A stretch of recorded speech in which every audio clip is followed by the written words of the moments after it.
राहुल गांधी की लोकसभा सदस्यता रद्द होने के बाद हरियाणा कांग्रेस लगातार इसे लेकर विरोध जता रही है। रविवार को भी प्रदेश के कई जिलों में कांग्रेस नेता और कार्यकर्ताओं ने प्रदर्शन किया। कुरुक्षेत्र, नूंह और यमुनानगर, सिरसा, सोनीपत, चरखी दादरी में कांग्रेस कार्यकर्ताओं ने विरोध जताया। इस दौरान कांग्रेस नेता अशोक अरोड़ा ने बीजेपी पर तानाशाही का आरोप लगाया। अशोक अरोड़ा ने कहा कि बीते 9 सालों में बीजेपी के शीर्ष नेतृत्व में तानाशाह प्रवृत्ति के लोग हैं, जो उनके खिलाफ आवाज उठाता है, उनके खिलाफ सरकारी मुकदमे लगाकर उनकी आवाज को दबाई जाती है। वहीं नूंह में प्रदेश कांग्रेस कमेटी के सदस्य मेहताब अहमद ने कहा है कि जिस तरह राहुल गांधी को संसद से निष्कासित किया गया है, उससे ये साफ है कि बीजेपी ने लोकतंत्र की हत्या करने का काम किया है। वहीं यमुनानगर, सिरसा, सोनीपत और चरखी दादरी में भी कांग्रेस नेता और कार्यकर्ताओं ने काली पट्टियां बांधकर विरोध जताया है और बीजेपी पर उनकी आवाज दबाने का आरोप लगाया है।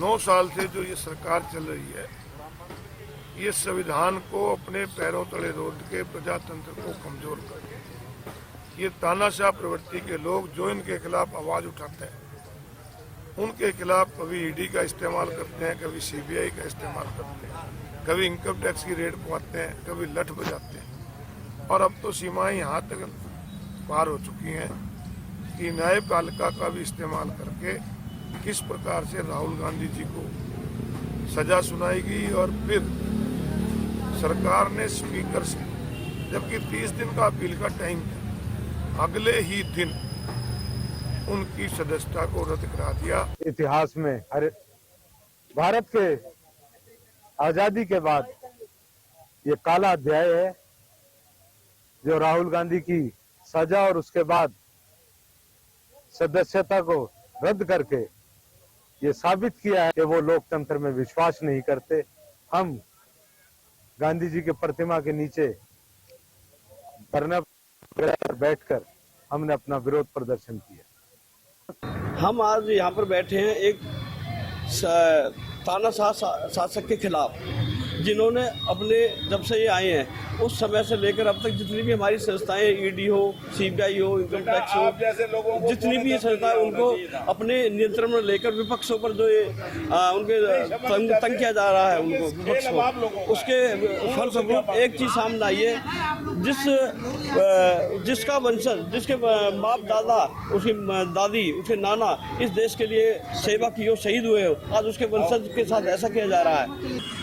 आज का प्रदर्शन का मकसद है, ये जो बीजेपी की नीति चल रही है, हमारे नेता राहुल जी को जो डिस्क्वालीफाई करा गया, गैर कानूनी जो है, जो कोर्ट हमारा आदेश दिया था कि आप री अपील कर सकते हो, सुप्रीम कोर्ट तक जाने का टाइम दिया था, तो ये स्पीकर महोदय को इतनी क्या जल्दी थी जो 24 घंटे के अंदर अंदर इनको डिस्क्वालीफाई करा?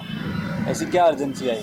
ये साफ साफ इससे पता चल रहा है कि जो ये बीजेपी की सरकार है, ये अकेले राहुल जी से डरी हुई है और इनको जो विपक्ष की बातें उठाई जा रही हैं, जिसमें ये नाकाम होते जा रहे हैं, उसमें राहुल जी सफल हो रहे हैं। इस तरीके से देश में लोकतंत्र की हत्या लगातार की जा रही है। सरकारी एजेंसियों का इस्तेमाल करके, पहले तो सिर्फ सरकारी एजेंसियों का इस्तेमाल करा जाता था विपक्ष की आवाज़ को दबाने के लिए। अब आप देख सकते हैं किस तरीके से न्यायालय को माध्यम बनाकर हमारे राष्ट्रीय लीडर राहुल गांधी जी के साथ जिस तरीके का व्यवहार इन दिनों चल रहा है, तो लगता है कि देश के अंदर एक आपातकालीन स्थिति पैदा हो चुकी है और इस स्थिति से लड़ने के लिए सिर्फ और सिर्फ अब सत्याग्रह और सड़क पर उतरने के अलावा कोई और माध्यम नहीं बचा।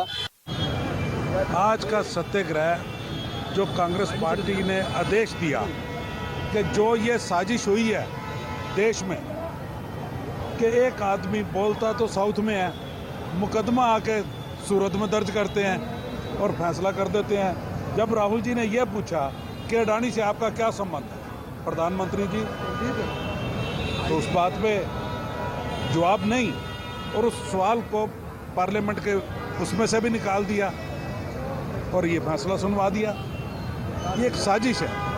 आज का जो कार्यक्रम है, ये सत्याग्रह का है, ये पूरे देश के अंदर जिला डिस्ट्रिक्ट हेडक्वार्टर पर ये सत्याग्रह हो रहे हैं। आपने देखा पिछले दिनों में जिस तरीके से आज देश का हर व्यक्ति एक हैरान है, इन दिनों में एक डरा हुआ महसूस कर रहा है कि हमारा लोकतंत्र आगे कैसे रहेगा।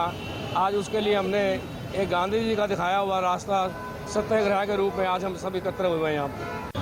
आज सत्याग्रह किया है जी पूरे देश में। आज देशवासी, कांग्रेस पार्टी, सारे जन आज सत्याग्रह कर रहे हैं, धरना दे रहे हैं। जिस तरीके से इस देश का ध्यान भटकाने की ये बीजेपी पार्टी, सत्तारूढ़ पार्टी कोशिश कर रही है, बेरोजगारी से, भ्रष्टाचारी से, लाचारी से, ये इन्होंने जो राहुल गांधी जी के साथ चोर को चोर कहने पर इन्होंने आज ये जो इन्होंने इनको ये सजा दी है 2 साल की, ये निंदनीय है।